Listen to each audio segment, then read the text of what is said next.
Good afternoon, Professor Charan Singh. Hi, good afternoon. Hello, I'm Sukumar Nair. Hi, good to see you. Nice meeting you. Thank you, thank you. Where are you these days? In Kochi. You are in Kochi. Cochin. Yeah. You are logging in from Mumbai or Bangalore? No, I'm logging in from Delhi. Delhi, okay.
Good afternoon to everybody. We are about to start. Vice Chancellor Dr. Madhusudanan, RBI Chair Professor of IIM Bangalore, Dr. Charan Singh, my colleagues and students.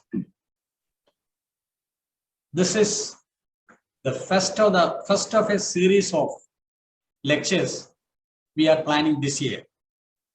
And this lecture series was sponsored by the ICSSR.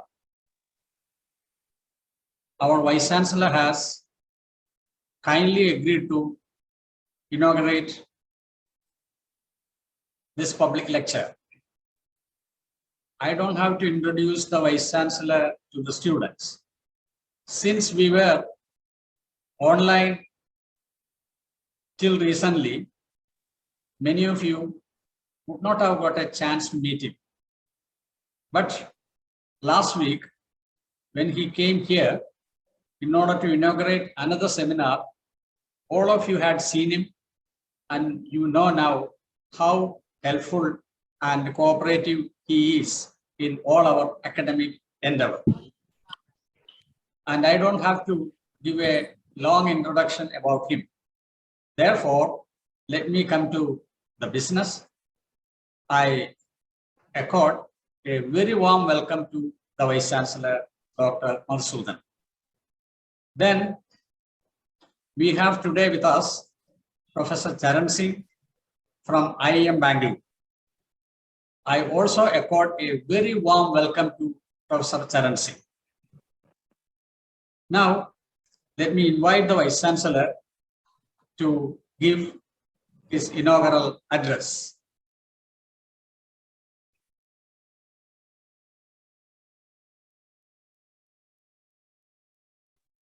Professor Sumaran, Dr. Charan Singh, faculty colleagues, research scholars, students.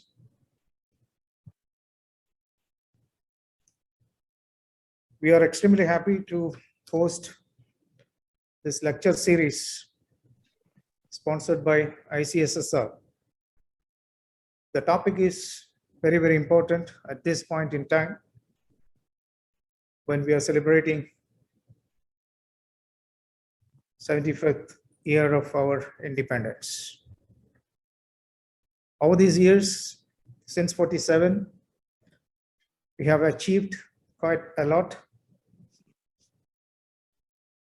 We have a very good model of planned economy. And of course, of late, several changes have happened, especially since 1990, after opening up our system in the framework of liberalization. So liberalization also boosted a lot of our economic activities and connect with the world across. So we have experienced merits and demerits of all these different activities. Of course, in terms of growth, country has grown. So we still talk about 8%, 9% annual growth, and economy growing many-fold over these years, over 25, 30 years. But we are still concerned about very many problems which had been there since independence. Many of the problems still remain, mainly probably because of the distribution of wealth. So there are so many issues which we need to address and find the way forward in all these aspects. I'm sure this series of lectures will definitely address many of these issues. We have very renowned experts coming to our platform. I'm extremely happy that our Center for Budget Studies could gather very eminent personalities for this event in our platform. So I don't want to stand in the way. I'm sure we are all waiting to listen to experts like Dr. Charan Singh, Dr. Thomas Isaac, and so on. So I don't want to stand in the way. Let me conclude and just inform you that the program is inaugurated. Thank you. Thank you very much, Dr. Madhusudanan. Thank you. Now, I invite my colleague Vinitha Matthew to give a brief introduction of Professor Charan Singh. Vinitha. Thank you, sir. Good afternoon to one and all present here, and thank you for joining the first session of the ICSSR-sponsored lecture series on the Indian economy at 75. On behalf of the Center of Budget Studies, CUSAT, I extend a very warm welcome to all of you present here. It gives me immense pleasure to welcome our resource person for the day, Dr. Charan Singh. Dr. Charan Singh is a former non-executive chairman of Punjab and Sindh Bank. He was a full-time visiting faculty and a former RBI chair professor from December 2012 to December 2016 at the IIM Bangalore, India, where he taught comparative monetary policy and policy issues in Indian economy. Earlier, he was a senior economist at the Independent Evaluation Office of the IMF, Washington, D.C. from August 2009 to November 2012, and the research director Department Economic Policy and Debt Management at the Reserve Bank of India during 1997 to 2009. Dr. Singh earned his doctorate in economics from the University of New South Wales, Sydney, Australia. He was a visiting scholar for more than a year each at the Department of Economics, Harvard University, and the Stanford Center for International Development, Stanford University. He is former director on the board of National Housing Bank, Delhi, and now serving as director at the DeBart Financial Services Limited, Bangalore. He's also member governing board at the Policy Foundation, New Delhi, member for Research Advisory Committee, BIRT, and National Bank for Agriculture and Rural Development, and member of Informal Advisory Group on Housing Sector Issues, IMF, Washington, D.C. Thank you so much, sir, for accepting our invitation to enlighten us on the topic 25 years of liberalization. I welcome all the participants to this lecture series, and I'm sure the session will be productive and a fruitful experience for all of us. I now invite Dr. Charan Singh to take over the session. Over to you, sir. Thank you, Vinitha.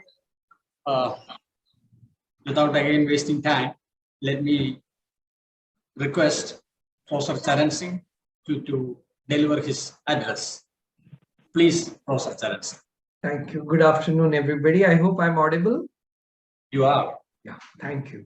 So I must thank Professor Santosh, who approached me a couple of weeks back and said this is a series, and I'm so excited to be part of the series, the lecture, and you have such illustrious lineup of people like Professor Thomas Isaac. Means what better can you really ask for? So I'm really thrilled to be part of the series which is being addressed by such illustrious speakers. My task is to talk to you on 25 years of liberalization. This country is very vast, and the country is of the size of the continent. And there are changes taking place across the country, and massive, very impactful, and very effective changes take place. Now, keeping this in mind, I was thinking, what and where should I really focus on? So what I have done is, I'm going to focus on a few areas and tell you interesting episodes, which probably you will not find in the books and newspapers, because I was part of some of these episodes, and therefore I have first-hand information and knowledge about how these really work. And these are exciting because the type of people who are attending these seminars, it will be very interesting for them to know how economic challenges come and how the way to resolve them. So I'm going to do something like that today, and I'm going to share with you some of my thoughts. So let me start with First of all, the episode of fiscal policy looking at ad hoc treasury bills. Now, if you know the story of the ad hoc treasury bills, I would really like you to read it, and so interesting. These ad hoc treasury bills actually started accidentally. The story starts accidentally from 1955. Ad hoc treasury bills are generally of the life of 91 days. They're issued by the Reserve Bank to the government, as the name suggests, and the money is then handed over to the government, central government. In 1955, whenever the deficit of the government would increase, a clerk in the Reserve Bank would seek permission from the governor, keeping him informed that the balance of the government is declining and come into a critical range. And he would say, why not go for ad hoc treasury bills? Government can issue them to the RBI, and they are called ad hoc because they are not sold in the market.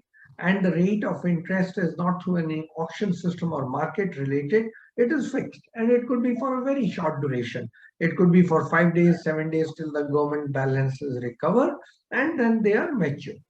So the government, the RBI at Nagpur would send a telex to people in Delhi saying that governor has permitted us, and here is your balance going down. And to recover that balance, can you issue a few ad hoc treasury bills so that we can give you money? Now, this used to be a standard practice, something like a credit limit that you have with the bank, or later on what became a ways and means advances. So what happened?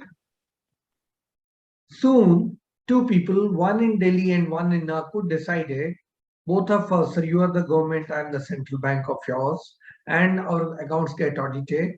Why do we keep sending these telexes back and forth and seeking permission? After all, at the end of the day, the governor is not going to say that penalize or close the account. So I can always create ad hoc treasury bills and you can get the money.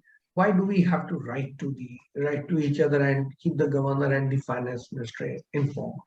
So they struck a deal that whenever the balance goes below a certain deficit, they will create automatically ad hoc treasury bills and the money will be put into the account of the central bank. This arrangement continued for a very long time. The rate of interest on ad hoc treasury bills was artificial and very, very low. At one point, 2.72%, at some point, 3.7%, and then it settled at 4.72%, which continued for a very long time. It was around 89-90 when some studies were being done on the fiscal policy of the government in an academic institution, and the professors realized there's something called ad hoc treasury bills, which keep on rising, they don't get matured, and they add to money supply. Dr. C. Rangarajan was the governor of was the deputy governor of the Reserve Bank of India, and when he realized it and brought to his notice, what is these ad hoc treasury bills? How do they create money supply? And it's all automatic. And in a way, it is monetizing the deficit of the government. Now, as you know, the monetary policy goes that if you monetize the deficit, the money supply goes up, then the money supply, increasing money supply results into inflation.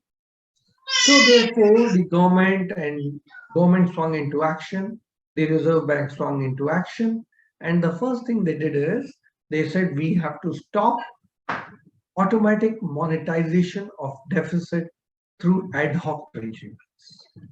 In the meantime, the ad hoc treasury bills had increased so much that they were almost 1/3 of the gross fiscal deficit. That means the monetized deficit of the government was so high that it was 1/3 of the total gap, which is a very high number. And you remember that the theory of fiscal policy will tell you that if you borrow more, you have to make huge amount of interest payments. And when you make huge amount of interest payments in an emerging country like India, which is reasonably poor, tax collections are not high, expenditure has to be prioritized, And if a large chunk of it goes away in interest payments, you can pretty well imagine that much little amount is left for the rest of the activities. While we have been always blaming the subsidies, which eat away the money, the ad hoc treasury bills and the interest payment on that, which was very, very low, not market determined, but artificially fixed, because they were so large, despite a low rate of interest, the volumes of interest payments were very high, and that needed to be curtailed. So by 1993, when the reforms were starting, one agreement happened between the government of India and the Reserve Bank, saying that we will have to reduce this ad hoc treasury bills. And by 1997, they were stopped. So I think that's a very major reform that one has to think that happened in our country as far as ad hoc treasury bills are concerned. So that big reform needs to be really celebrated, because it was within our country we decided this needs to be stopped. While ad hoc treasury bills were stopped, there was something else which was happening, which was very interesting. And that was the Fiscal Responsibility and Budget Management Act. The Fiscal Responsibility and Budget Management Act said, and it's very relevant today, in spirit, it meant that the fiscal authority, which is the government, be it the central government or the state government or the local bodies, the fiscal authority has to be very, very careful and behave in a responsible manner. Now, in a way, when we say in a responsible manner, we could simply say that they control the deficits.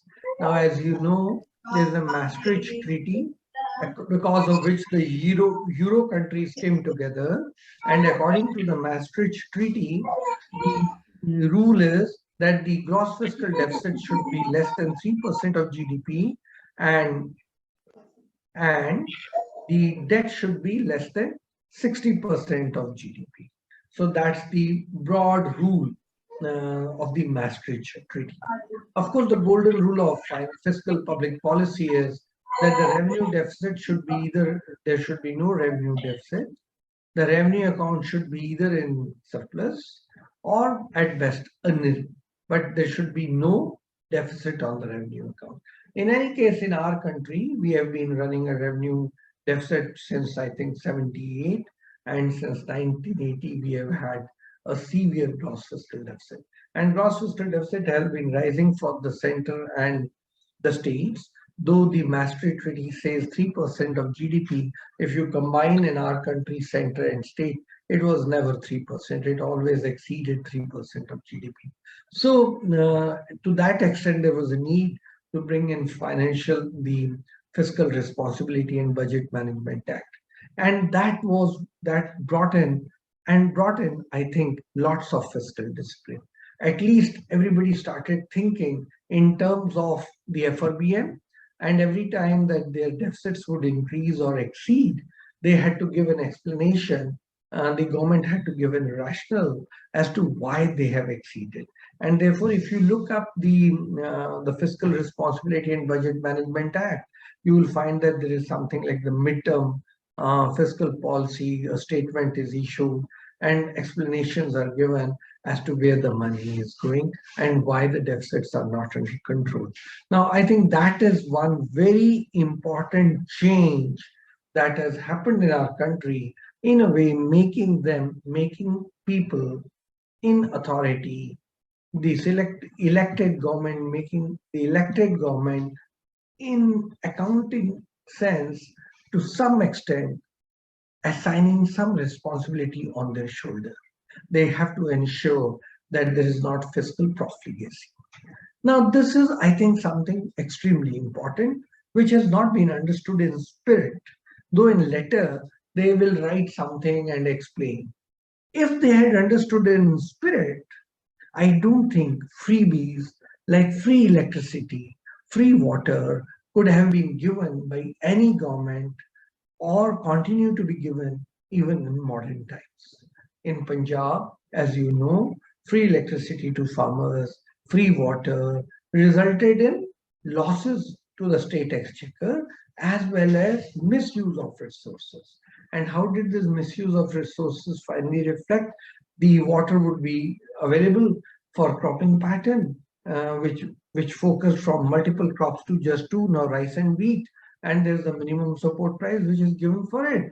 And water and electricity is free. So you can use the tube well and the water and do whatever you want. And start producing rice, for which Punjab soil is not conducive, Punjab environment is not conducive. And therefore the water table started depleting because you get the minimum support price, good price, and you don't have to pay your bills in as far as electricity is concerned. So the freebies like free electricity and all would not be done if the idea of fiscal responsibility and budget management act was understood in spirit and not in letter. Sadly, that is even happening today in Punjab. Again, you would have read that 300 units of free electricity is being provided to the to Punjab population, which I think is not a very good idea. And I think it contradicts the fiscal responsibility spirit. There's another thing which happened in the recent years, in the last 25 years, and that's disinvestment. Now, I think that is a great idea. The government, according to me, should be basically, and many economists hold the same view, should basically be in defense and currency coinage, in law and order judiciary, but it should not be in commercial entities.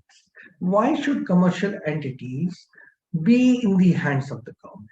The commercial entities should be able to take their own decisions, maximize their profit, and operate in a far more agile manner as they generally do in the private sector. So why should commercial banks be in the government? Why should airline be in the government? So government had started the disinvestment process for many years. And now we have seen it beautifully happen recently when Air India was sold away to the Tatas. So I think that is something good. The trajectory should be that commercial entities in public sector should be privatized so that they can function on enhancing their profitability. Now, the government did identify a few commercial banks too, but it has yet not privatized those commercial banks. And I'm sure this trend will continue, though it's a difficult thing. How do you find the fair value of anything that you're trying to sell? You don't want to do a distress sell. You want to do it in a way that even generations later, when it is questioned, you got the best price. And when can you get the best price? Not especially when the markets are down and you need the money. No, they have to be, you have to value it appropriately and generally not at a bad time. So therefore, the disinvestment process has started, to some extent successful, but I would say it's partially successful so far. In the monetary policy, many exciting things happened. When I joined the Reserve Bank of India in 1984 as a grade B officer in the research department, things were very different. The market loans, which government used to borrow in large quantity, were borrowed at fixed rates of interest. The RBI and to some extent the government will think what should be the rate of interest and arbitrarily amongst themselves decide and fix the rate of interest. We wanted to change that. We wanted to change, and I was in the Department of Internal Debt Management, which was responsible for all the borrowings, and I was closely associated with setting up of it and even preparing and then setting it up. Now, we were very keen that the borrowing should happen at market determined rates of interest. And what better way of market determined rates of interest than doing an auction? So we wanted to introduce the auction system. And I can tell you, there was so much of reluctance. And who are the major subscribers to government borrowings? Mainly the banks, insurance companies, and coal funds and provident funds, not more than 20 of them, or 25, 30 of them. And there was so much of reluctance on part of all of them who kept saying that the market borrowing program of the government is going so successful. Why we are not complaining? Why are you bringing auction system into the government securities market? And we wanted to bring in, because we said the market determined rate of interest, everybody will participate in, everybody will bid for the amount they want and at the rate they want. So we were very keen to do it. And we knew in the long run, that is the trend. There was so much of resistance, but despite that, when we introduced the auction system, and this used to operate through the internet and through the computers, it was not an easy task. But now if you see that same market determined rate of interest through the auction system works on treasury bills, on government securities, and everything that the Reserve Bank does. So while it was very hard at that point to convince people, it became a benchmark, and over the years, people realized the convenience as well as the relevance of having a auction-based market determined interest rate on government borrowing. Related to it is the issue of technology. Now, this generation will not understand the pressures that we had while we were implementing computerization. And that is where I think there's a fascinating story which I must share. In the banking industry, when we wanted to computerize, we realized there's so much of resistance from the trade unions. Commercial banks were facing a flag, and nobody wanted them, nobody wanted to permit a use of computer in running the banking system, in even maintaining your passbook, in doing transactions. So it was thought, let the Reserve Bank have the computer system. But when it came to the Reserve Bank, again, there was resistance in the trade unions. So what was done? The area where minimized resistance took place was the Indian Railways. When the Indian Railways started propagating the idea of computerization, saying you could be in Delhi and you could book a ticket from Lucknow to Patna or from Calcutta to Assam, Guwahati, then people started realizing the benefit of it. And actually, when they tried it and it worked, they were thrilled. They could go and book their ticket in Delhi, and when they go to Calcutta railway station, they find their name in the chart and shows that they will go to Guwahati. That brought in acceptability to computerization. I remember very vividly, after that initial hiccup and resistance, when people started realizing, trade unions started realizing that computerization is a helpful technology, they started implementing it and least resistance to it. Once that happened in the commercial banks, we could also do lots of computerization. So when we did computerization in commercial banks, you can imagine it revolutionized the whole thing. And today, you know that India is at the frontier of technological application into the banking system. You remember when you do an electronic internet-based transaction, you get one-time password, OTP. This is the most modern, and this is the best technology tool, and it's on the frontier that we have. Similarly, when we wanted the transfer through a check account, when I was a young boy, a check used to go from the city where I used to live to the person who is making the payment. And then check reaches that person, and then the payment happens. And this whole exercise used to take about 3 weeks. And you have to send the check through postal mechanisms. But today, that's not happening. You go, firstly, you don't need to go through a check. Internet banking is there, just the account immediately can be used. But even if you go through a check, there's truncation of the check. And therefore, still you will get the payment by next day morning. So this technology that happened was amazing. Further, we also started thinking in terms of now, again, absolutely on the cutting edge technology. Now, about central bank digital currency. Very few countries in the world have started talking about it, and India is among those countries where we are doing it. In the banking system and the monetary system, I must tell you something again, which is a pioneer that happened in India. In 1997, there was a financial crisis, the Asian crisis. Countries the Asian tigers, suffered a severe blow. And countries like Philippines, Indonesia, Malaysia, they were facing a crisis. India, a quick learner, until then had pursued price stability as the objective of monetary policy. And that is when India said, no, beyond price stability, we will have to. And what did India do? India adopted financial stability. Now, what is the difference in price stability and financial stability? In financial stability, you put a blinker on and you say, I will only monitor the consumer price index or the wholesale price index, whichever is the your mandate. I'll only monitor that, and I don't care for anything else. But when you take financial stability into account, you look at a bigger data set.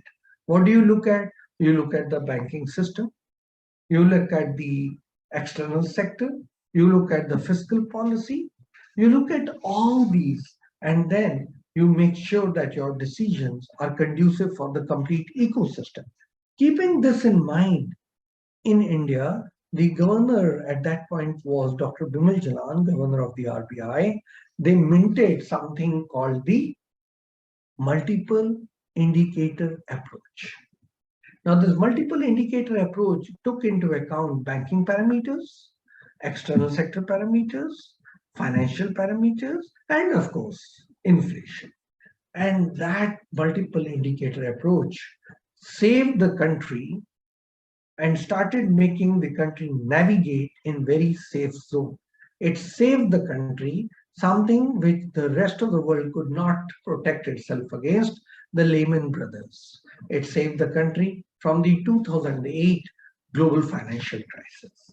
Because of this cautious approach of the Reserve Bank and because of the multiple indicator approach, where we would look at the flow of credit, we will look at the fiscal deficit, we will also look at the exchange rate, we'll look at inflows of capital and outflows, and inflation would be one of the indicators. We were able, because of this wisdom of the governor at that time, we were able to easily stave off a crisis. To my mind, that is a very, very big development, multiple indicator approach.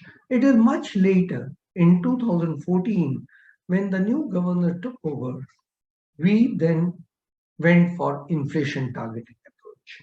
By the way, inflation targeting approach, of course, the Reserve Bank of India adopted it, but there is enough evidence to show that there was inflation moderation during the last 2 decades. The inflation started rearing its head again, but for the last 2 decades, there was inflation moderation.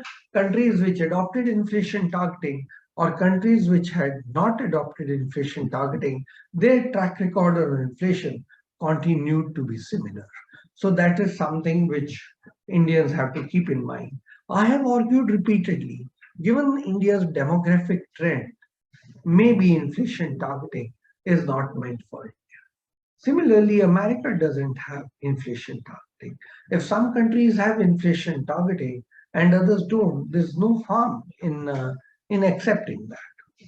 The other thing I must mention, and that is something very interesting, which has happened in the last few decades, and I think that's very important to mark, is the stressed asset resolution in our country. Again, when I joined the bank, there was hardly any mechanism for resolving the stressed assets. But the government came out with SARFAESI Act in 2002 and said we can go through the SARFAESI Act. The SARFAESI Act is the Securitization and Reconstruction of Financial Assets and Enforcement of Security Interest Act. That's the SARFAESI Act introduced in 2002. But by 2016, government came out with very, very important legislations that would help in resolving the stressed assets. And the Bankruptcy Act was passed, and the Insolvency Act happened. And then we had set up NCLTs, the National Tribunals for Company Law. And in case a company has to be liquidated and the bank's accounts have to be settled, NCLT will play a role. So on the banking side, resolution of stressed assets was made easy and standardized. And the objective is that in worst case scenario, whenever there has to be a divorce between a company and a bank, a mechanism is already prepared. So this development starting from surfacing in 2002 to ending up where it is now, I think is extremely good journey. 2 points I must mention under the monetary policy because they are covered there. The non-banking finance companies, after 2008, the world realized that these shadow banks or the non-banking finance companies can be very risky to the financial system. In India, as you know, that we had started taking financial stability rather seriously. So in India, we had started thinking about non-banking finance companies, bringing them under some regulation or the other. And companies which are raising resources, financial resources, and they are systemically important or large in size, and they have links with others, we wanted to bring them under regulation of the Reserve Bank. And that is something which is credit worthy of the Reserve Bank, that they started doing it even before the Lehman Brothers. So the foresight of the Indian planners is so apparent and visible. I think the rest of the world has to learn. The last thing in monetary policy which I would like to flag is something about the cooperative banks. Now, this is another fascinating story which I must share with you. The cooperative banks are covered under the cooperative laws of the state. The Reserve Bank has nothing to do with it. But then there are nearly 1 lakh cooperative banks spread across the rural cooperative banks, spread across the country. And how would you deal with them? And their track record is not very good, and they are not run by experts, and they have lots of political affiliations. So it's very difficult to regulate them and to supervise them. The Reserve Bank, in a very nice way, brought some sense to the cooperative banking system. What it did is, it proposed a tripartite agreement between the cooperative bank. Now, where will the cooperative banks put their money? Where will they depend upon? Public sector commercial banks. So the Reserve Bank said, look, I regulate and supervise the public sector commercial banks. And if they have relationship with the cooperative bank, which has political affiliations and not solid, then in case there are losses in the cooperative bank, they'll hit the commercial bank. And I am the regulator, and I need to ensure credibility and confidence into the commercial banking system. So I need government's backing. And why central government's backing? Because central government provides tax resources to sufficient large amount of states. So therefore, a tripartite agreement, in case there is a problem between a cooperative bank and my commercial bank, which I regulate, then the central government should know of it, because central government owns the commercial bank. At that time, there were many, many commercial banks which are in the government zone. Central government owns the commercial banks. So central government should know that the challenge is coming from the cooperative bank. So tripartite agreements were signed between the cooperative banks, the central bank, Reserve Bank, and the central government. That brought in lots of discipline in the cooperative system. So therefore, I say that if you look at the monetary policy, the way it was done in the last 25 years, extremely imaginative, but preparing the country in a very robust, solid way. And the proof is that we were able to stave off the 2008 crisis. On the financial sector, I should mention the financial inclusion drive of the government. We wanted to have banking in the organized way, not the hawala transfers, in an organized way across the country. That is why in 1955, State Bank of India was nationalized, and commercial banks were nationalized first in 1969 and 6 more in 1980. We nationalized these banks with an objective of rural presence, but that was not happening. So what happened? In the Indian system, we said somehow people are not opening their accounts. Can we do a business correspondent? The bank goes to your house. Now technology played a role there. we needed to invent handheld devices. The handheld devices would come to your house, and at your home, you could transact banking business. Still found that the banking penetration is not high.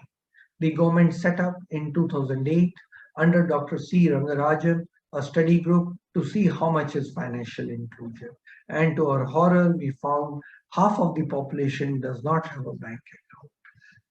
And therefore, we have to correct this anomaly and have to do it on a mission mode. When the Prime Minister Modi joined, he had another idea, and that was far more rigorous. And he came out with a Jan Dhan account. On a mission mode, Jan Dhan accounts were opened, and there is statistics to show that before the Jan Dhan accounts were opened, about 35% of the Indians had a bank account. But then, when the Jan Dhan accounts were opened across the country, 80% of Indian households or 80% of the eligible adults do have a bank. So this is something very credit worthy. The Jan Dhan account, I think, is a landmark in India's financial history and will be celebrated. And to take it further, then given the technological leap that we did, we had banking on our cell phones, which is amazing. And now we had a Jan Dhan account. We could seed it with Aadhaar and then make sure that the transactions are fireproof and can be conducted in a highly credible manner. I would like to conclude by sharing something which is again fascinating for Indians and something to be proud of, and that's capital account convertibility. India is an emerging country. In any emerging country, you will be short of capital. You love capital. You want capital for investment to take place and growth to take place and employment to take place. India also needs capital and takes pride that FDI and FI is coming in large quantities, and we are thrilled about it. But then the issue is, should we go for capital account convertibility? Now, capital account convertibility in India, we did not go for even now. And this issue has been discussed year over year for a very long time because multilateral institutions like the IMF kept saying that you have to go for capital account convertibility. In 1991, when we got into a crisis, we had to borrow from the IMF, and IMF said one of the conditionalities should be that you should go for capital account convertibility. So we resisted it tooth and nail. Committees were set up. Two very important committees, both set up under Dr. Tarapur, who was the former deputy governor of the RBI, was very intelligently done. And he said to really have capital account convertibility, you need to be better integrated with the rest of the world, as well as your house has to be robust. Therefore, your non-performing assets have to be in control and your gross fiscal deficit has to be under control. And he set up some conditionalities and said, in case the committee of chaired by Tarapur said that in case these conditionalities are not met, then if you go for capital account convertibility, it's a very slippery ground. The multilateral institutions like the IMF kept putting immense pressure on India that you need to go for capital account convertibility. As scholars of economics and public policy, I would invite you to listen to the speech by Dr. Y.V. Reddy, which he delivered, I think, in 2008 at Hyderabad under the Indian Economic Association Forum. And you should read that speech and see how Dr. Y.V. Reddy said, in an emerging country like India, capital account convertibility may not be very safe, not very safe to keep the financial transactions in control. It's very satisfying to say that later, in 2017-18, the same multilateral institution IMF, which had been pushing capital account convertibility to the emerging countries, realized the folly and said, we agree that for emerging countries like India or Brazil, capital account convertibility may not be the right thing to do. So over these years, as I have seen, and over this period that I have seen, I can tell you India's liberalization has been a very responsible activity. We have just not liberalized for the sake of liberalization. We have very carefully kept in mind the ecosystem of our own country, contextualized it into India, and then only thought of liberalizing the economy.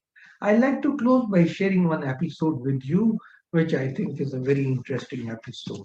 Again, I was personally connected with this, and therefore I'm giving you my first-hand information there. This is pertaining to state electricity boards. The state electricity boards in our country have always been a source of trouble.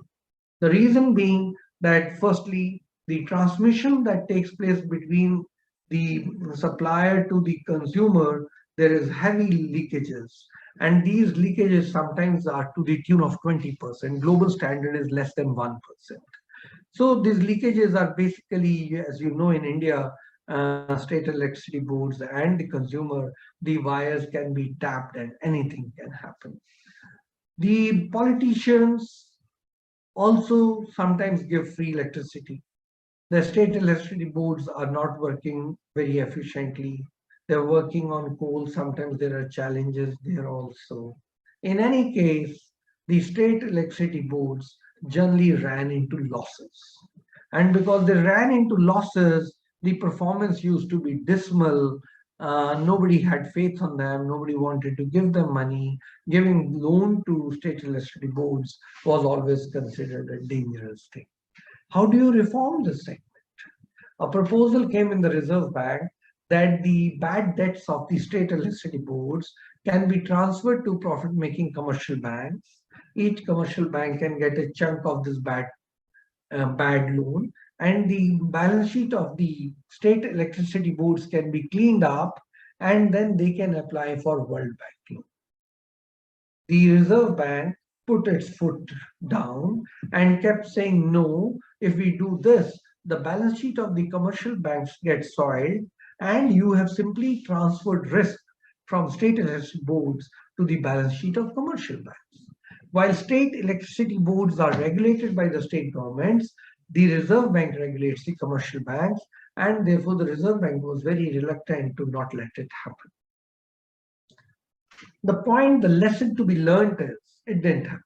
The lesson to be learned is, every time when somebody, a politician or a bad policy maker, takes a decision that electricity should be supplied free of cost, you are playing with the system. To me, it is a case of cheating, a case of 420. There is nothing free.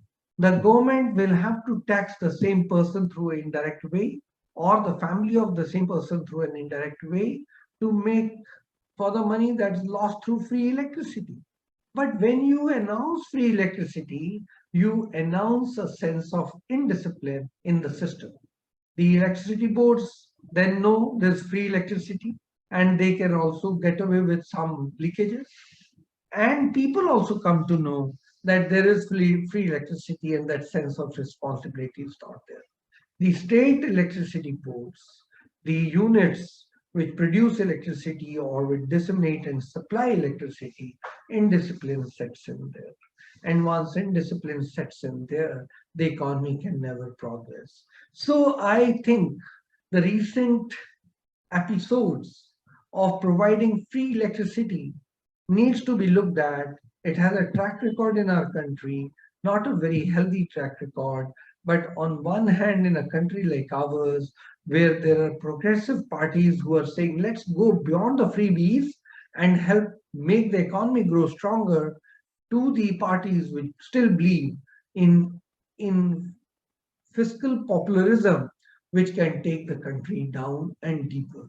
So while the financial liberalization has taken place in the last 25 years, sometimes I feel we go in circles because there's lack of understanding or appreciation of economic principles, which say that to be profitable, freebies, to progress, freebies are not essential. Let me close here. Once again, thank you for your time. Thank you for your patience to listening to me. And thank you for inviting me and making me interact under this ICSSR seminar series. Thank you. Thank you, Professor, for your very illuminating and incisive talk. In fact, you carried us through the different decades. You walked us through the different decades of economic policy making in the country. And at each stage, you illustrated how the policy decisions by the government, particularly the fiscal policy by the RBI, have been quite useful in stabilizing Indian economic system. And also you pointed out some of the pitfalls, like the problems with the cooperative societies, the problems with the electricity boards, the problems of handing out the fees. Of course, all these issues are very interesting. And I thank you very much once again for your very beautiful presentation. Now, I'm sure some of the participants, particularly the students, would like to raise a few questions. I hope you appreciate that. Yes. Yes. Now the floor is open. You can raise questions, please. From the student side or anyone for that matter.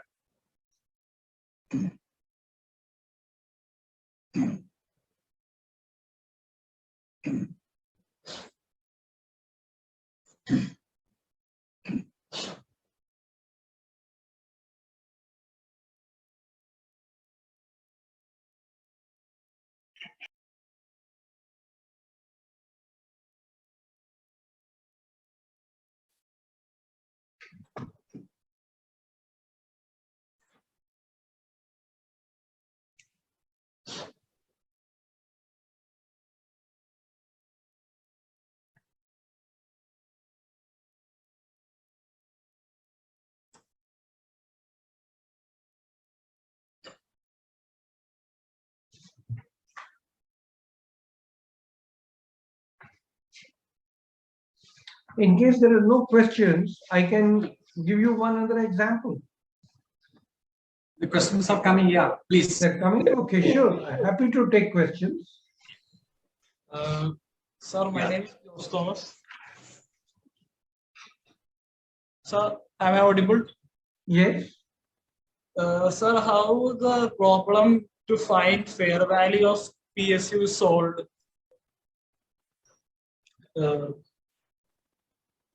Very difficult question. Very difficult question. I tried soiling my hand as Director of Fiscal Policy in the Reserve Bank of India. I was the director at that time of that research division where center and state budgets used to be analyzed. Anywhere, any budget presented, it used to come to us and we used to analyze and consolidate it and publish it. This exercise had come to us in 1997 from the central government. We had the Navratnas and the Bharat Ratnas and Maharatnas, and I tell you, it is almost impossible to find the fair value of a running entity or an entity which is not running. The moment you decide to fix the price, 100 things will come in. Firstly, of course, one is the traditional way of looking at the land, the machinery, and all that. But you see, each one of them is also serving a very social cause.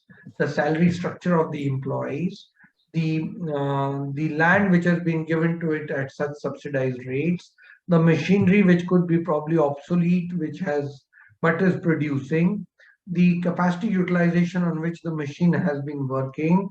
There is so many things. And then one way of looking at it is at what price it is being sold in the stock market. What is the share value? And if this company is not being traded in, and many stocks are not traded in the stock market. You see, when you look at Sensex and you feel very good, it's fluctuating, it's very volatile. Sensex has just about 30 scripts in it. And then there was the bigger one and bigger indicator. But there are 5,000 listed companies in the stock market and many just 5,000 listed companies. There are many companies which are not listed in the stock market.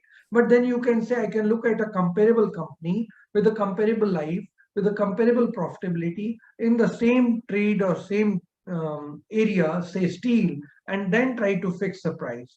But then you know that it's not a way to really fix the price, because the one which is being traded is traded under tremendous pressure and is bringing in lots of transparency. So therefore, I can tell you, though there are techniques which are written, but to find a fair value of a government property or a government entity is not easy. And therefore, you must have seen when Air India had to be sold to Tatas, various negotiations happened at many times, it failed and restarted, and the bids had to be brought in. And we still do not know the value of all the bids that came in and how those bids were finalized and all those things, because these are extremely tricky and difficult questions. An attempt has been made in selling Air India. I hope the government is able to diligently work on a few more.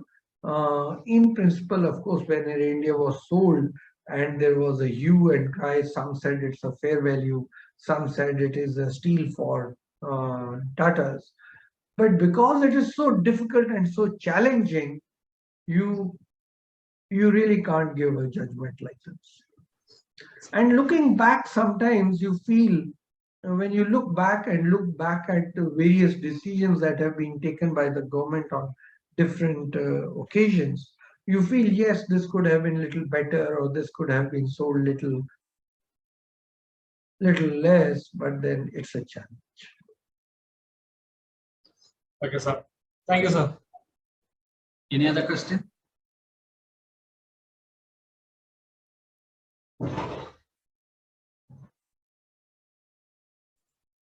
Hi, sir. My name is Nasia, and I just want to know that, sir, you said about providing free electricity or free water and other services. So, and you told us about how it creates debt and also the misuse of resources. So, I just want to know that whether the government providing free education or healthcare services or services like that will also be create that much debt and the misuse of the. And I just want to know about your suggestion. See, I'll tell you the cost of free electricity and free water, right? And I'll tell you it is a bad cost. Look at Punjab. Punjab became a victim of free electricity and free water, and look at the water table that is depleted in Punjab. Because you had free water and free electricity, and over and above it, you gave them the minimum support price, the farmers became rich. Now, when you become rich, you go in for mechanization of agriculture, which the farmers of Punjab did. They went in for heavy mechanization. And what happened? You did not have alternate jobs for people who were now not really needed on the farm, but they were getting the money. And because they were getting the money, what were they doing with the money? They were going for drugs. In contrast, the soil is getting depleted and the water table is receding rapidly, 3 meters a year. The the soil is no more living. There are living organisms in the soil which have been done away with because of modern fertilizers. So the soil doesn't live and regenerate itself. And therefore, the soil has become so bad that the Punjab farmer is suffering from two major things. One is cancer, rampant cancer. Second is kidney failure.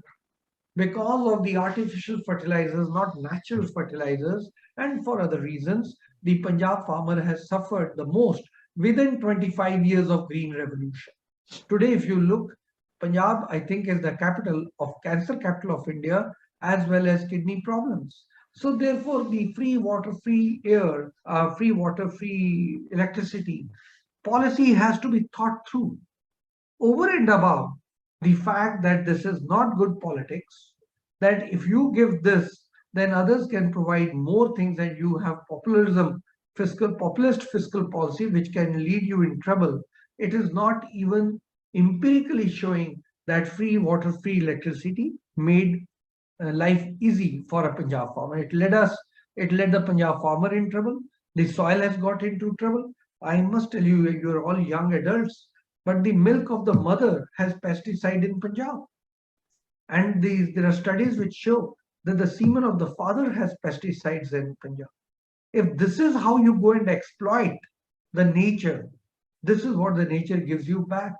So therefore, cost of free water, free electricity can be considered in terms of how many units have been given free, and you can compute the cost and say somebody has to pay the tax because the government is not minting money. The printing of money is done somewhere else. You are only transferring resources by taking from someone and giving it to someone else. And in case Punjab does not bear the cost of its free water, free electricity, rest of India will have to do it by bailing out the Punjab economy again and again. Again, it's not worth it. So while you can compute the cost in terms of how many units were given free and how much of water was given free, and you can say I waive the user charges of using water, but that's not the actual cost of free water and free electricity. For me, the actual cost has to be computed in terms of the side effects that this freebies cause. And Punjab is a clear example that if you look at the social cost of these freebies, it is extremely high. Yes, thank you, Professor. Any other question?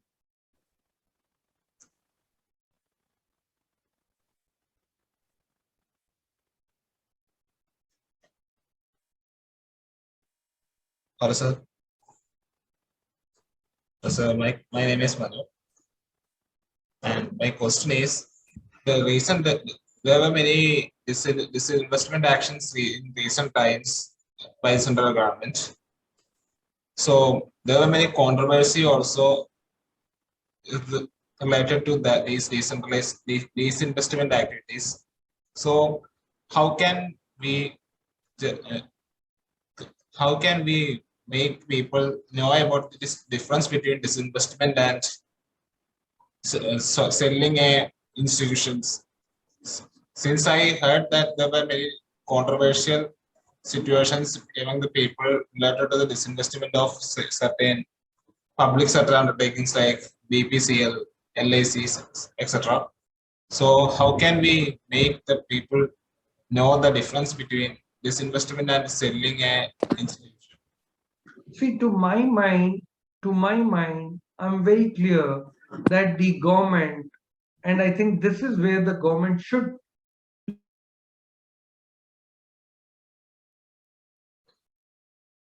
play to be in the business of business. What is the business of business? Is profit making. I am a commercial entity running a commercial bank. If I'm running a commercial bank, my objective should be profitability. Now, if my objective is profitability, my whole staff should work for profitability, right till the pew. But if I'm not in the private sector and the government is supporting me through its budget, and whenever I'm in trouble, they bail me out, I'm incurring a cost to the national exchequer. In contrast, if I'm a commercial entity and you have provided me all the freedom to make my commercial decisions, I will be giving much more employment to the system as well as giving you profits, because my job is at stake, my survival is at stake, my existence is at stake.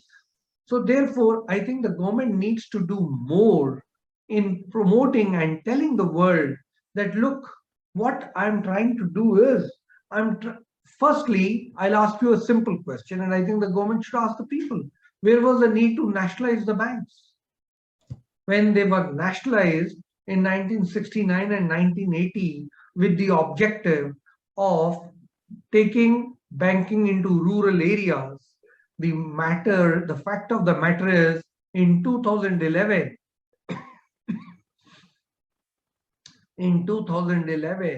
only 35% adults had a bank account. And if you look at the population staying in urban areas, 35% is the population that lives in urban areas. That means effectively in the rural areas, it were the cooperative banks that were working, or regional rural banks which were working. So therefore, there was no need, at least empirically looking back, you feel that the nationalization of the banks that took place in 69 and 80 at least did not serve the stated purpose of banking penetration in rural areas. Now, these banks have to be privatized.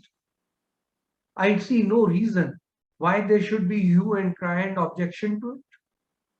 In contrast, we all have seen the private sector banks operating successfully, and you are right when you say they don't go into the rural areas. The private sector and foreign banks only come in the urban areas and in creamy areas. They do not give money for infrastructure. For infrastructure, only public sector banks give. You're right, but for infrastructure, I can set up an infrastructure bank of India. But for commercial purposes, for a bank, public sector bank to compete with a private sector bank, I see no reason why it should be nationalized. So if there was a sin committed about 60, 70 years back, what is the problem in undoing it? Secondly, there is worldwide a change in the ideology. There was a time when everybody thought that everything has to be done by the government and in the government sector. The ideology was socialism, and socialist pattern of society was there. Under the socialist pattern of society, it was very important that the government undertakes all the activities, commercial or otherwise.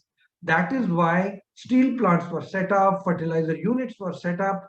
Can you imagine even a bread making unit in Delhi was in government? Is that the job of the government? No. So therefore, I keep saying that you have to tell the world and promote to the world that you are making a simple corrective measure which had been done wrongly in the previous years. So therefore, I think it's very important for the government to come out of commercial activity and say the commercial activity should go in the hands of the private sector. The last point I want to make in this, and I think it's a very good question, the last point I want to make is, how many jobs can the government provide in the current context? We are having a very rich demographic dividend. In such a dividend-rich country where young population is very high, can government create more police jobs? Can government create more public sector jobs? Can government create more government jobs? No. So what will you do? You need to engage private sector and say, let's create more jobs. To create more jobs, the private sector has to swing into action, and commercial profitable activity should be handed over to the private sector to make the best of it. So therefore, to me, this is the way going forward, and the government should sell this idea aggressively and say, this is the reason why we are aggressively pursuing this course of action. Any other question?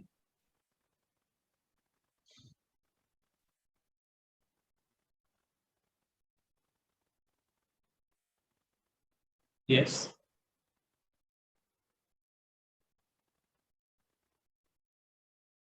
You have to unmute the mic.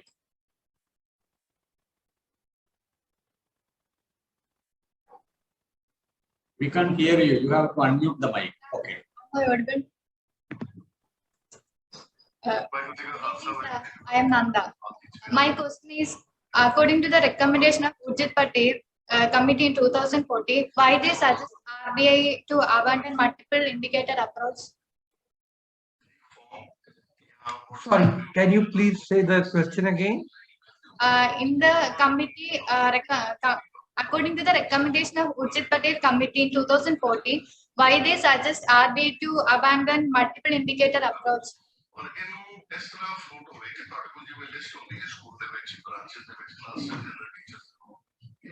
Very good question. Now, I had been opposing the abandoning of multiple indicator approach and replacing it with the inflation targeting. I had been opposing it for a very long time. There are others also like me who said we need to do away with it. But the tragedy is it became fashionable. Most of the countries in the world started adopting inflation targeting, and the authorities in the Reserve Bank, they were headed by the new governor, Dr. Raghuram Rajan. Dr. Raghuram Rajan was the chief economist at the IMF, and they were all pushing for inflation targeting. Now, as Dr. Raghuram Rajan became the governor of the RBI, he also wanted to push and say there'll be accountability and there will be discipline, and the whole country will know that I'm chasing a certain inflation target. As I told you in the beginning, in inflation target, you put on a blinker. The blinker says you're only accountable for the inflation figure. But as a central bank, should you not be accountable for the financial system? Should you not be accountable for the non-performing assets of the banks? Should you not be responsible for the performance of the shadow banks and the cooperative banks? You should be. But then, to me, the logic of putting on a blinker and saying I'm only accountable for inflation is a very short-term measure. In any case, when Raghuram Rajan came in 24, he became the governor, and then he started pursuing this, and it got the currency and then got acceptability, and it was implemented. But over the period of time, people started realizing that for a country like India, it's not the inflation target which is very suitable. And therefore, it's been diluted over a period of time now, as you can see yourself. And it has been diluted across the world, so in India. Thank you, sir. Any other question?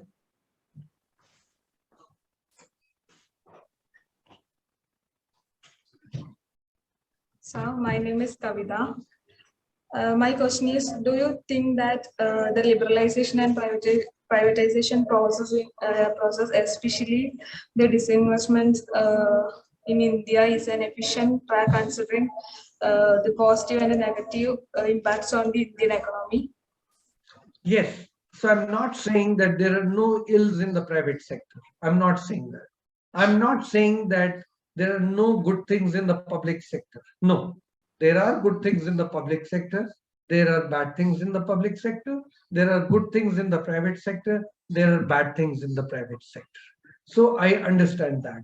But all I'm trying to say is, given limited resources that the government has, because our taxation is so low, the commercial activity, the profitable activity of the government should be hived and given to the private sector, because there are enough number of people in the private sector, enough competency in the private sector. Private sector has proven that it can run a bank, it can run a factory, and rest of the world, that is how it is.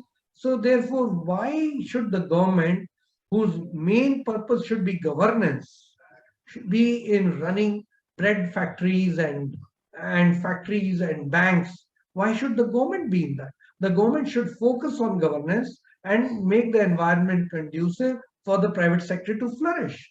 Once the private sector has these resources and is conducting profitable business, it will also enhance profitability, it will also enhance employability. So it needs to be closely monitored. I totally agree. As needs to be monitored, anything needs to be monitored for efficiency and productivity. So the private sector should be monitored. But this activity in a core shape, in principle, should sit with the private sector.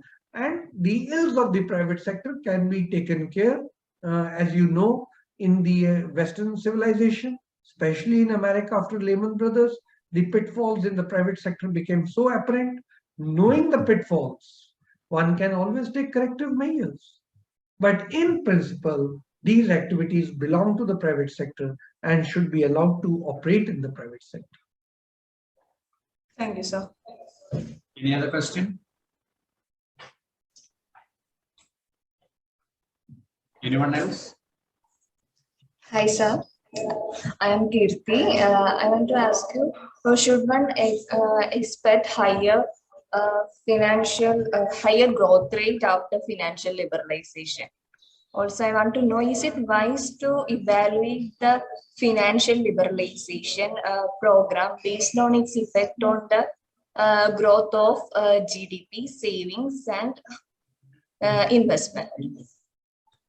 So, see, financial liberalization basically means that you're removing the controls from productive activities, or you are ushering in efficiency into the productive mechanism, or that you are incentivizing people to produce more. So financial liberalization certainly leads to higher productivity and higher growth. At the end of the day, you have limited resources in the country. You have limited capital through the banking system. You have limited labor, which is there in the country. You have to bring them together. And you have to ensure that capacity utilization is high. And you have to ensure that the technology provided to them is efficient. Once you are able to optimally utilize the labor and capital, given the technology, you are on the frontier of the best production. So therefore, financial liberalization is only attempting to loosen away the discipline through which your productivity or productive activities are getting curtailed. And that's exactly what has happened in the recent past. If you look at the history of economic growth in India, till 1991, when we had not started liberalization, our growth rate used to be so-called quote unquote Hindu rate of growth, around 2 to 3%. But once you unleashed it and you liberalized the system, the growth rate suddenly went to the height of 9%. And not 1 year, repeatedly 8, 9, 7, 8, 9%.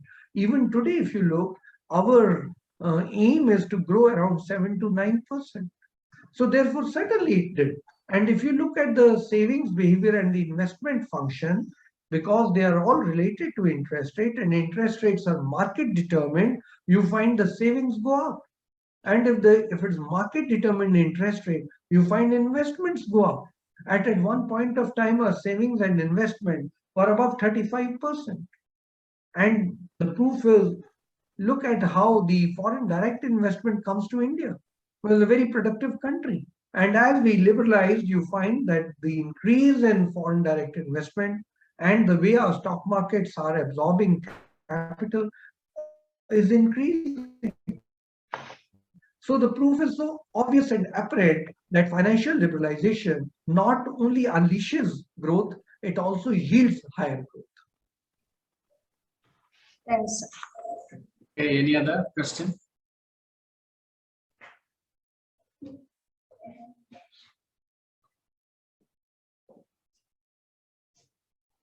Okay, it seems no further questions. Thank you, Professor Charan Singh. In fact, you made a very brilliant presentation and you have provoked our students sufficiently. They have raised a number of difficult questions which you handled in a very fascinating way. I must thank you once again for having spared some time with us and giving a very interesting talk to our students. Thank you, sir. Thank you. Thank you very much. Now the meeting is over. We will certainly stay in touch with you.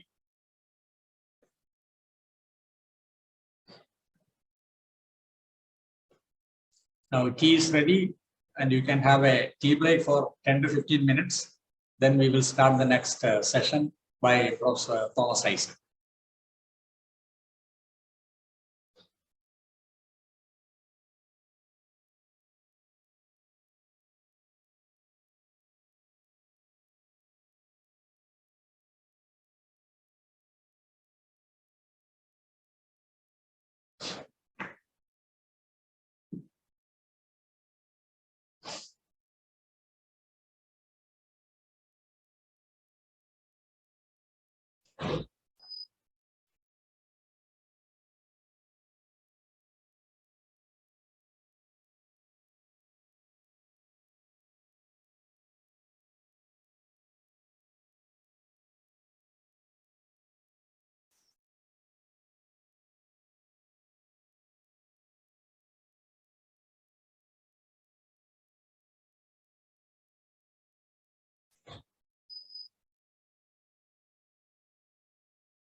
Press star to copy the song for free. For unlimited free songs, dial 56700.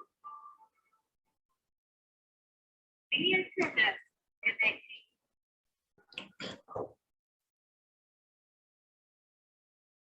നമുക്ക് തുടങ്ങാമല്ലോ അല്ലേ? നമുക്ക് തുടങ്ങാമല്ലോ.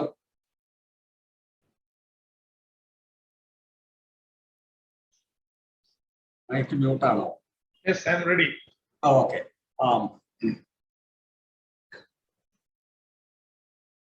Dr. Thomas Isaac, my colleagues and students. Today we are starting an ICSSR seminar series. The program was inaugurated by the Vice Chancellor at 2:30. Then we had a lecture by Dr. Charan Singh, the RBI professor at IIM, and he spoke at large about economic liberalization for 25 years. And I need not introduce Dr. Thomas Isaac to this gathering.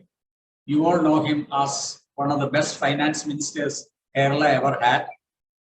But he was as well, or more importantly, an academic also. He spent more than 20 years in Center for Development Studies. From there, he retired or took voluntary retirement as, and then joined politics. He was the person who initiated the local development planning in the state. For the first time in India, an experiment was initiated by him, and he saw that he could carry it through. And now Kerala has one of the best local self-government systems. He has contributed immensely to Economic Political Weekly and other journals. He has written extensively on various aspects of Kerala economy. Of course, I don't want again to spend a lot of time in discussing this. Let me invite him to make his address on 75 economics and politics of 75 years of independence. Dr. Isaac, please.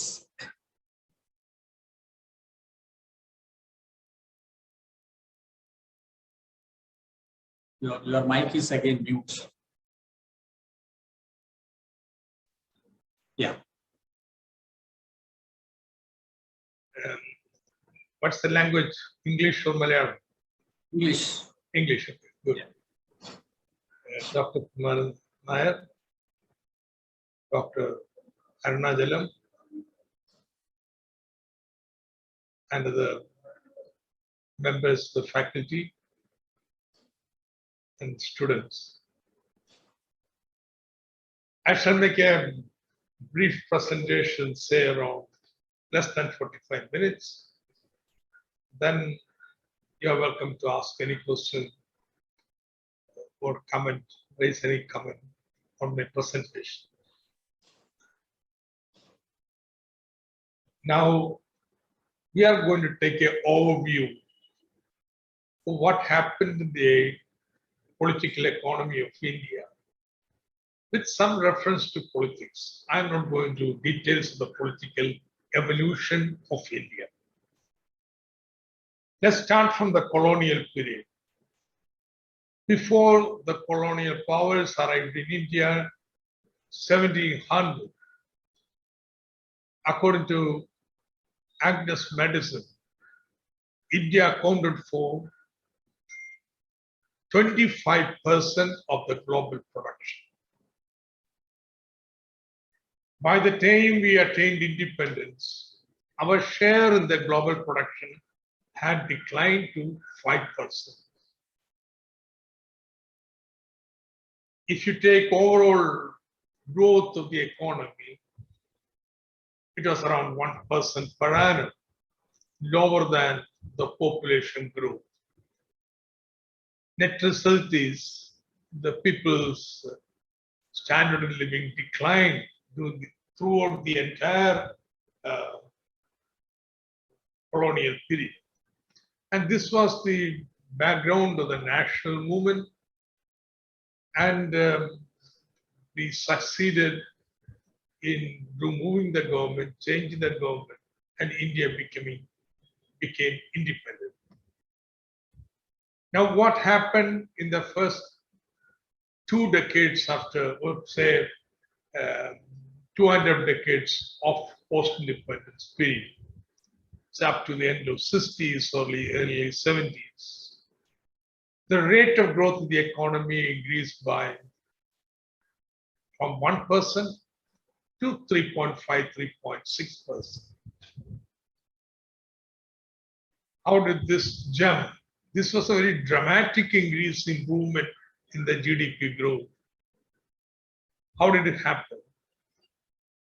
The strategy was we restricted the imports, instead began to promote industry and agriculture to produce the goods that we used to import during the colonial period.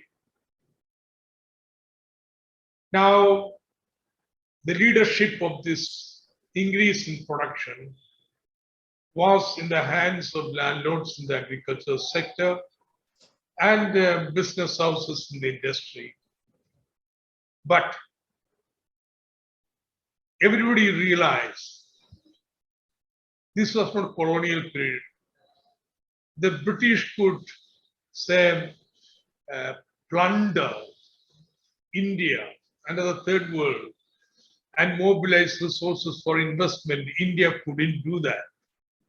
Therefore, India government had to play a very central role. It mobilized resources, set up basic industries, and when public sector become important, you have to have an element of planning. So this was a strategy: import substitution, plan, public sector-led development with industrial houses and landlords collaborated together. And the result was that from 1%, the GDP growth increased to 3.5, 3.6. But then something happened. Our rate of growth after this initial increase in the first of plans began to stay.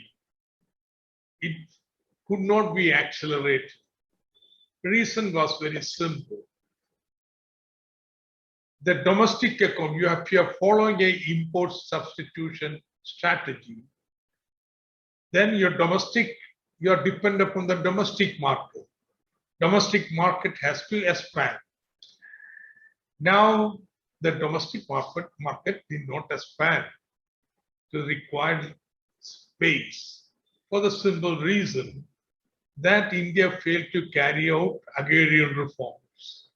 Suppose we had carried out agrarian reform, land reforms like in Kerala, everybody would have got some plot of land, their income would have risen, they would have bought more, the demand constraint could have been solved.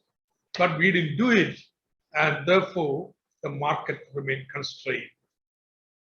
This was the crisis of the mid-60s. Now, given the constraints in the domestic market, India government began to change its strategy to export-oriented growth. Suppose we couldn't find market in India, we should seek market outside. We should export. To export, you liberalize the imports. Now, as a result of this, you find an acceleration in the GDP growth from 3.5 to say around 5% during the 1980s. But there was a problem. Exports did not pick up. The rich in India consumed whatever additional production that occurred in the luxury production sector, which was expected to be exported. As a result of this, by 1991, India reached a very severe foreign exchange crisis, like the one Sri Lanka, for example, is facing today. We didn't have the money, foreign exchange, for importing our commodities, and therefore we were forced to go to IMF, like Sri Lanka is doing now, for a loan. They put conditionalities and so on. Therefore, entire policies that we were following from 1950s to 1990 changed lock, stock, and barrel. Now, This is a major change that occurred in 1991. A new strategy came, which is known as Neoliberal Strategy. So now we have a new phase, neoliberalism. Now, before that, let's look at the politics. Now, I do not want to go into details of the political transformation that occurred. In 1947, the new government was formed by International Congress, which led the national movement. But there were forces opposing the government from the right and from the left perspective. On the right side, you have Singh and Dr. Thomas, who were taking more conservative orthodox position. They were against the planning and so on and so forth. From the left side, there were critics who were criticizing the government that you are not carrying through the land reforms, you are favoring monopolies and so on. Now, what you find in the India's political arena in the subsequent decades, that it was the left opposition that was gaining strength when compared to the right opposition up to 1970s. 50s, 60s, 2 decades. If you take the number of MLAs and MPs in India, and take the number of Singh and Sondra Party and MLAs and MPs, the MPs of the left, both the communist parties and SSP or PSP and so on, they were much higher number on the left side, left opposition. And it was this presence of left opposition that forced the government of India to adopt towards a little more egalitarian and welfare policies. And so Congress itself had put forward an idea, concept of a socialist pattern of growth. Now, what happened in 1991 is end of this era, start of a new politics. This new political trend starts in mid-1970s after the emergency, where you find the Congress continues to be a major national party, but now the opposition to Congress, increasingly the space is occupied by the right ideologically oriented parties, particularly BJP. Left becomes more and more weaker. Now, if you ask me why in the crisis of 1960s, left failed to assert itself and steer India away into a left, say, socialist path, my answer would be that left you disunity. You will find from the end of 1960s, 2 things happening. One, CPM, CPI. In that CPI joins with Congress. On the other side, you will find, say, SSP joined with the right forces for a grand alliance. And CPM is a lonely furrow and is very repressed in West Bengal and so on. So the whole political scenario changes. From this moment of the split of the left and disintegration of the left, or set back to the left and the right coming forward, the whole political economy also changes. So you find a more export-oriented growth under Rajiv Gandhi, giving way for neoliberal strategy from the 1990s. Now, what happens to growth from the 1990s? There is acceleration of growth. There is no need to deny that.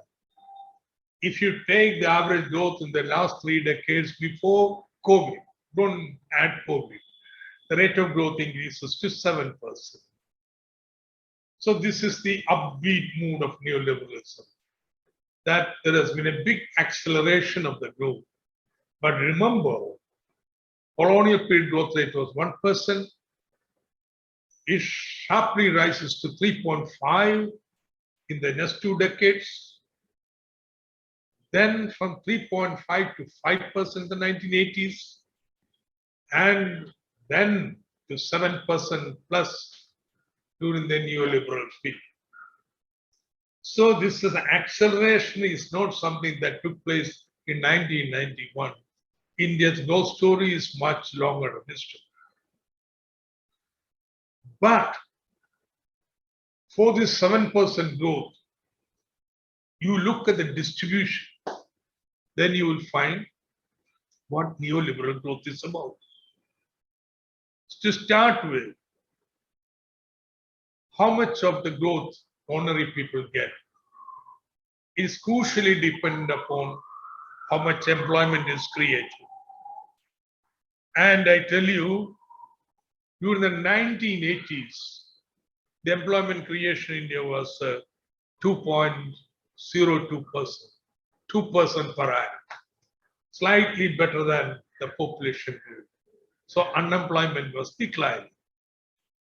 What happens in the first decade of neoliberal growth? It declines to 1.5% from 2%. Then if you go to the 2000s, then the growth, the increase in employment generation declines even further to 1.4%. Now, the current decade, the increase in employment is 0.03%. 0.03%. We are virtually having a jobless growth for one decade. So, the growth rate has accelerated. I wouldn't deny that. Of course, there are a lot of problems. When GVA was introduced, the GDP growth base was changed. So there is some element of exaggeration in this growth. But allow that, there has been an acceleration. But if you look at the employment growth, there's been a steady decline in the employment generation. And in the present decade, virtually, even before COVID, it had become a jobless growth. Now, as a result of this employment generation declining, what is happening to inequality in India? This is something stunning, unbelievable. In 1961, the share of the top 1% in national wealth was 12%. Top 1%, richest 1% in India had 12% share in the national wealth. By 1991, it had increased to 16%. Now, new period, neoliberal period, we know what is the ratio today? In 2020, it is 43%. The share of the top 1%, the richest 1%, increases from 16% in 1991 to 42.5% in 2020. If you take the bottom 50%, half the Indian population, bottom 50%, their share was 8.8% in 1991. It has now declined to 2.8%. I don't think any time in Indian history this kind of widening of wealth inequality has taken place. The income also, if you look, inequality has been widening. In 1991, top 1%, their share in the national income was 10.4. Now 2020 is 21.7%, double. The bottom 50% had a share of 22% in 1991. It has declined to 15% today. So this astounding increase in inequality. And as a result, you will find lack of employment. I would argue the poverty has increased. Now, this is against the official statistics. If you take official statistics of poverty, there has been a reduction in poverty. But something little tricky. Traditionally, we used to calculate poverty on the basis of certain income requirement based upon calorie intake. A minimum calorie intake of some 2,000 or something for each family. How much money would be required to have that calorie intake? And that money, that income, all those families below that income are considered poor. But now we use an absolute income standard. Of course, adjusted for, say, inflation to an extent. And when you use that, you find a reduction in poverty taking place. But instead, now you decide, we'll go back to the old nutrition intake standard. Then it will be very different. You will find the poverty is not declining very well. Some minor decline. But anyway, there is something that we can say for sure. If you take World Hunger Index, in the 30 years, India has gone down by 40 points in the rank order. If we take HDI, if we take Quality of Education Index, if we take Sustainable Development Goal, any global index of development, India has slipped. Maybe there has been an improvement. When compared to the improvement that has been taking place in other countries of the globe, Indian improvement of the standard of the poor has been relatively much lower. Therefore, we have been going down in all these indices of well-being, global well-being. Now, what are these policies that led to this slight acceleration in growth and very serious increase in inequality and dwindling of the employment? What is this neoliberal strategy which was adopted? One, it opened up Indian economy. Anything could be imported, anything could be exported. Now, this is a very strange recipe or prescription. At a time, the country was facing very serious foreign exchange crisis. Because if you loosen up imports, what will happen is there will be a surge in imports, foreign exchange crisis will deepen. Therefore, the next step, if your imports are increasing beyond your means, it means your rupee is overvalued, devalue your rupee. Then imports become costly, then imports will decline. Okay, so there is a exchange rate deregulation, constant devaluation taking place. But the situation was, even after devaluation, imports were increasing more than exports. So then the solution to it is you need to have a fiscal squeeze over aggregate demand in the economy has to be reduced. Then the imports will stop, which means weak firms will be closed down, government expenditure has to be reduced. So you have a period of fiscal consolidation to restrict government expenditure and so on. So a lot of smaller firms die, people are in trouble, many industries become sick. So how do we get out of this? The solution lies, you invite foreign capital to come and invest in India so that growth once again picks up. So that is the solution. Now for the foreign capital to come into the country, then the whole rules and regulations to control every sector in India, whether it be agriculture, trade, industry, banking, insurance, they have to become world standard. And that's what the structural adjustment is about. You change the rules and regulations of every sector so that you country is open to free flow of foreign capital, and foreign capital has been coming in big way into India.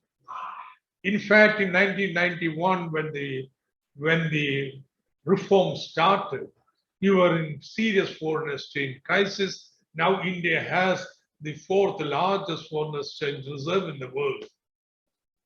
It's a very strange outcome. Why strange? Because we have never been a trade surplus country. Our current account balance has always been negative. Still, you are having a foreign exchange reserve. So what does it mean? This is not earned by exporting commodities like China is doing, but by attracting foreign capital. And foreign capital is not coming into direct investment in industries. They are more coming into play in our share market and so on. So you have a very strange situation. Even under COVID times, the stock market, share market prices are soaring. So we are dependent increasingly more and more in inflow of volatile portfolio capital in India. This is the situation now. Now, what was the politics about this? You have the first 2 decades of neoliberal period. You had Narasimha Rao opening up. Then you have Manmohan Singh, UPA governments. Then after that, you had Vajpayee government coming. These changes in government and so on and so forth for 2 decades. The reforms were very tardy and slow. The labor market could not be deregulated. The financial sector deregulation was behind track. The public sector could not be privatized. And so on and so forth. So that means say the state, the government, the nature of the government, the state character itself have to change from a social democratic state. Let me call it developmental state. From a developmental state, it has to become a neoliberal state. And this transformation can be very costly. People will oppose it. We have seen it in the farmer struggle, the way that 3 farm laws were negated. Therefore, you need a strong state. Now, how do we have a strong state which will prevent the resentment of the people to come out? That is by splitting the people. That's where communalism plays the role. The life may be bad, but the problem is the other. It's the Jews who are responsible. All the turmoil and travails of Germany after their own self-made defeat in the First World War. So also, India problems there may be many. But the cause, of course, there are the Jews here, it is a Muslim or Christian minorities.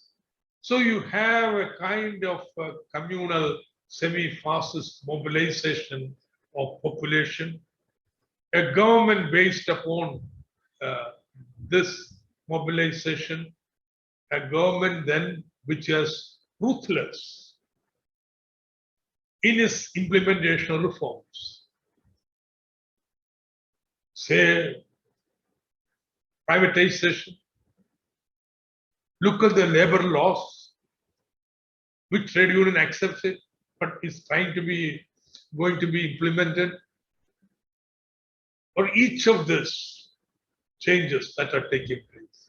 So now, I would say, in the beginning of this decade, a fundamental transformation came about regarding the nature of the state.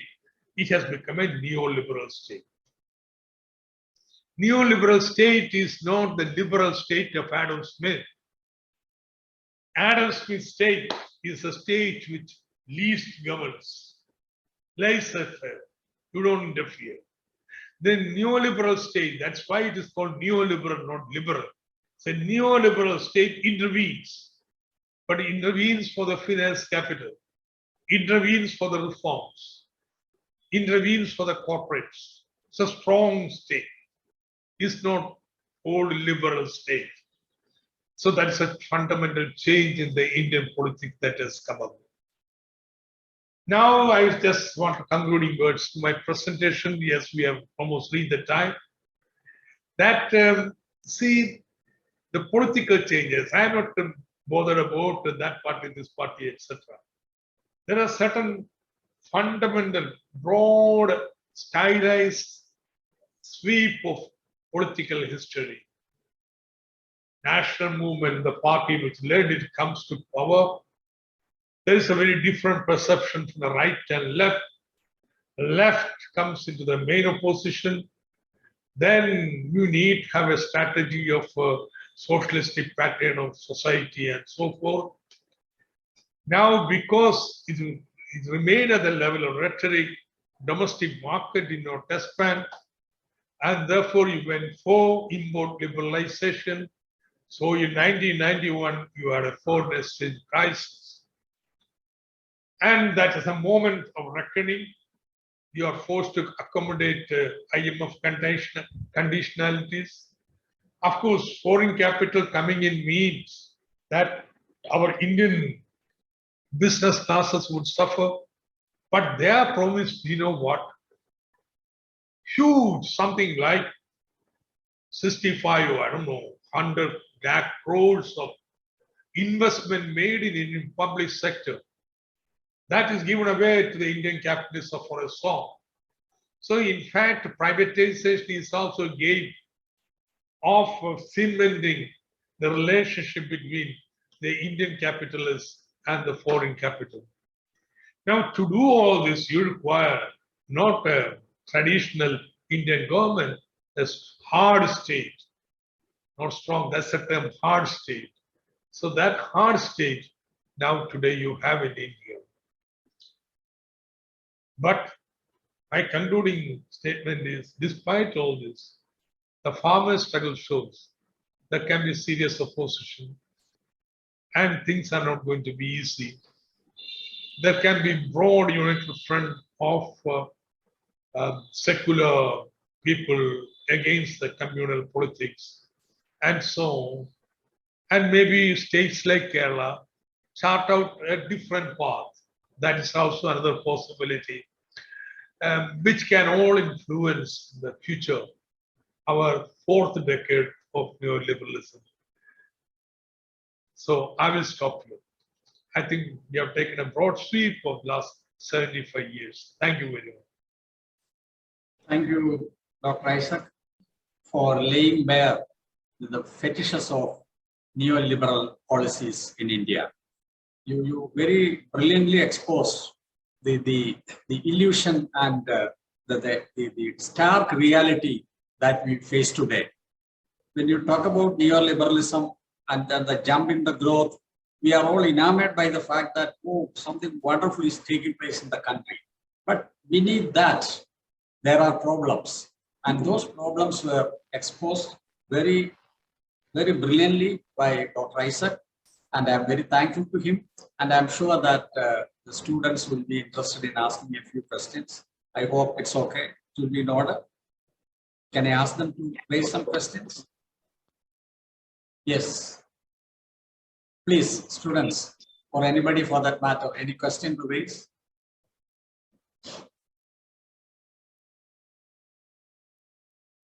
No, you can't hear. Your mic is mute. Yeah. It's very concise. It's very boring to have a long talk on video. It's very different from lecturing in a hall where you see people's eyes. So therefore, that's the reason I've been very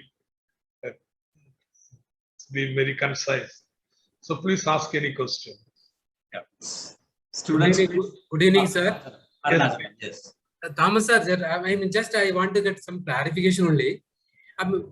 You already have been gave very wide pictures regarding last 75 years of development, particularly with respect to employment generation and also foreign direct investment. Why India is not able to attract, in such a way what we are expecting with respect to foreign direct investment? What made, India is not able to attract more FDI into industrialization programs? Only, only in other sectors they are coming, and Dr. Arunadalam, I'm trying to understand your question. Is it your question that why India was not able to assert itself in 1991 and had to submit to IMF? Is that the question?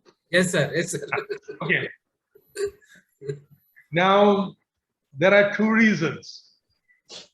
Just like Sri Lanka now. Once you are import dependent, then if you don't have foreign exchange, there is no alternative. You have to have an accommodation with IMF. Nobody will lend to you. That's the change that has come. Everybody will say, you first go and have a settlement with IMF, then we will talk. So IMF becomes the mediator for all the lenders, and that's the role of IMF. But it is not that Indian capitalists, everybody, submitted under pressure to IMF and foreign capital. Indian capitalists also had realized that their erstwhile growth process had come to a dead end. Your domestic market is not expanding, therefore they needed export market for growth, and therefore they wanted to integrate with the global growth. If you go into pre-independence period, on the eve of independence, in the 1940s, there were serious debates within India about the future policies of independent India. So a number of proposals came, left. M.N. Roy produced a People's Plan, and then Congress had appointed a planning committee. Indian industrial houses, they have appointed John Mathai, our first Vice Chancellor in Kerala, when the Union Minister in the independent India. Under his leadership, they met and produced a Bombay Plan. In the Bombay Plan, they very frankly said, it's a very small document, that we will not have enough money to do all this investment. Therefore, India government, it has the option of printing notes, which we can't. India government can borrow from outside. India government can tax. They should mobilize resources and take leading investment in infrastructure and basic industries. But in that document, they say, you should do all this. But when we become mature, after a few decades, you should hand over all this to us. You should sell them to us. The modalities of handing over, they will discuss. So, the Indian capitalist class wanted, they had a time frame. By 2-3 decades, Indian government should sell all this public sector to them. But something happened in the politics. The left, the socialist bloc was getting stronger. And therefore, you need to have at least a kind of slogan of the socialistic pattern. Once you take that position, then you cannot afford to de-invest. In fact, it is the end of 1969 that you had nationalization of banks, you have the nationalization of general insurance, you have further strengthening of the public sector. So politics prevented this denationalization which the Indian capitalists wanted. So Indian capitalists also consider this crisis as a godsend opportunity. Now there is no alternative. Give us the public sector we wanted. Okay, you can bring in the foreign capital also. So it's a compromise worked out. So it should not be viewed as something totally imposed from outside, but something also homegrown. It is also vision of Indian capitalists to say integrate with the global economy. So at that time in Kerala, I was instrumental in starting a self-reliance movement. EMS Namboodiripad was the patron of that. Swashraya Samadhi it used to be called. So I walked from Kasaragod to Trivandrum, and so many meetings were held and so on. So I produced a pamphlet for it. So the pamphlet says, is there an alternative? They said there is no alternative. That's what the Thatcher slogan. She used to end every speech with there is no alternative. Tina. Yes, there is an alternative. But if you want to have an alternative, Indian people must be mobilized to undergo suffering as in the national movement days. Say, now, is there an alternative for Sri Lanka? They can have an alternative if all the people are willing to accept much lower standard of living for another year or two. Now, will they accept it? They won't, unless somebody tells them that big business houses, etc., they also will accept a cut. That inequality will be brought down. So there is a social pact. That social pact, so that was this pamphlet I argue. Yes, there is an alternative. There is an alternative. But that alternative is very painful alternative. It's something like a national movement of the old days, of course. Now there's no point in saying so. Even that is very difficult now. Politics have moved much beyond that. Okay, any other question? Sir, good evening, sir. My name is Anjana. So my question is, has how India approached the foreign countries? How India's approach to the foreign countries, has it any impact on India's economic growth? India sends signals. We don't have to go and approach the foreign banks as we do, say, if you want some loan, we go to a bank and talk and so on. There are many ways through which foreign capital can come through. One is borrowing, government going and borrowing. India government doesn't borrow very much from outside.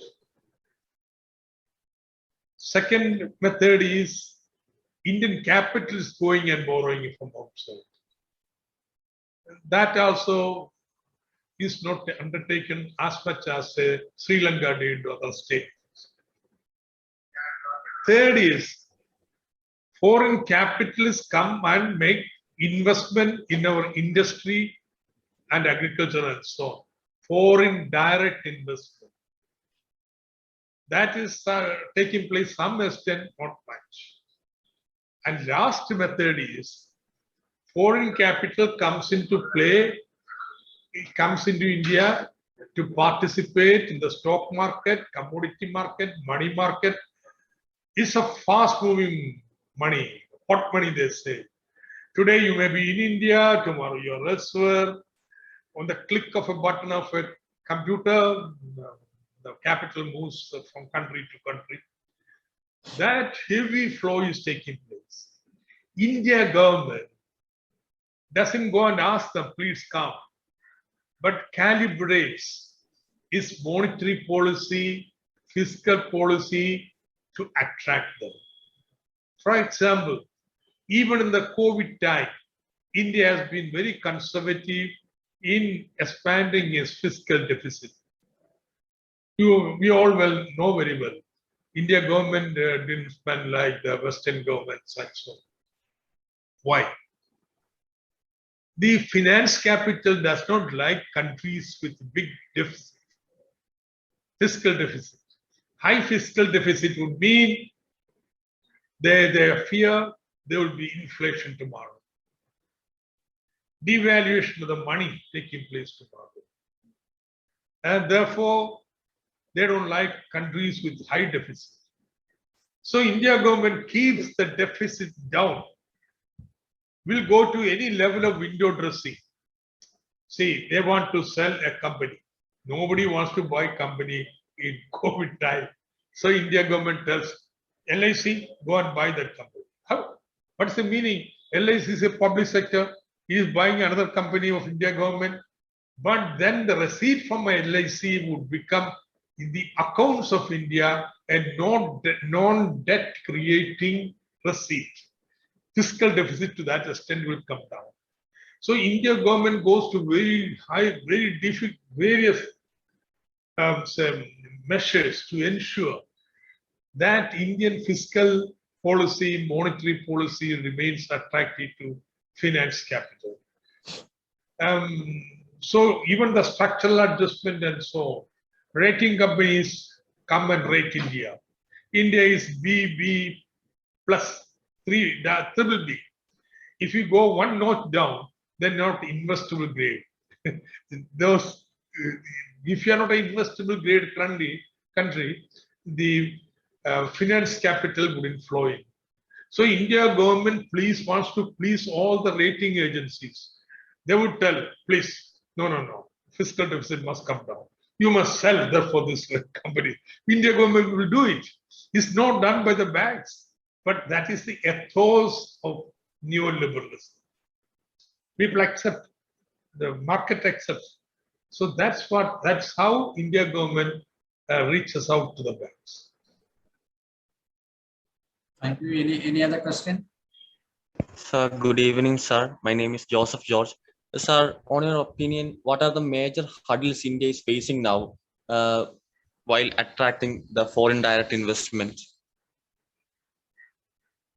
To attract the foreign direct investment, what should be the key variable? Is it? Hello? Major hurdles our nation is facing. Now, if foreign direct investment is to come, one, there must be labor market must be deregulated. They don't like labor unions and so on. You just heard Amazon in Manhattan, Amazon company got unionized. Otherwise, they don't unionize. Now, Apple company is getting unionized in the United States. So they don't like unions. Therefore, the labor codes, they have to be passed. Secondly, the foreign capital is not interested in setting up industries. Let's be very clear about it. It is not the industrial revolution period. It's a post-industrialization world. That's now if you take US of America, 40% of its national income comes from financial sector. The true manufacturing industry share in the production, the GDP of US of America is only about 20%, 25%.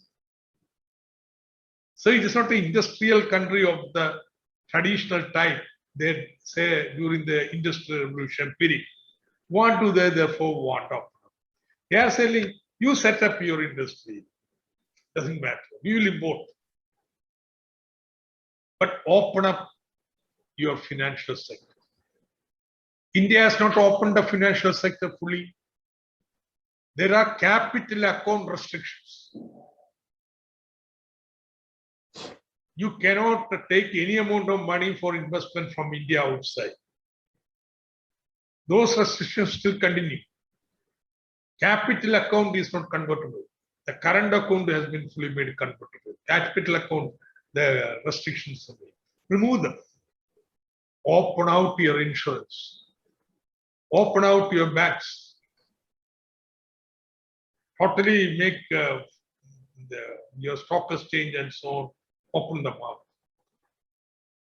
Because I told you 40% of the GDP of US comes from financial sector. Financial sector doesn't by itself produce any surplus. How does? The surplus is always produced in the factories or in the fields where production takes place. But what takes place in the money market, in the commodity market, in the stock market, in the financial sector manipulation is that this surplus from the production sectors are, say, manipulated into the hands of finance capital. They control it. You don't have to run an industry to get the profits of the industry. You trade in the shares of the industrial unit. So they are more interested in opening up of a financial sector. And that is what India government is going to do in the coming years. That is their high priority. Any other question? Hello, sir. My name is Manu. So my question is, the India started following globalization from the early part of 1990s. So before that, India was most like a closed economy with no multinational companies or foreign companies in India.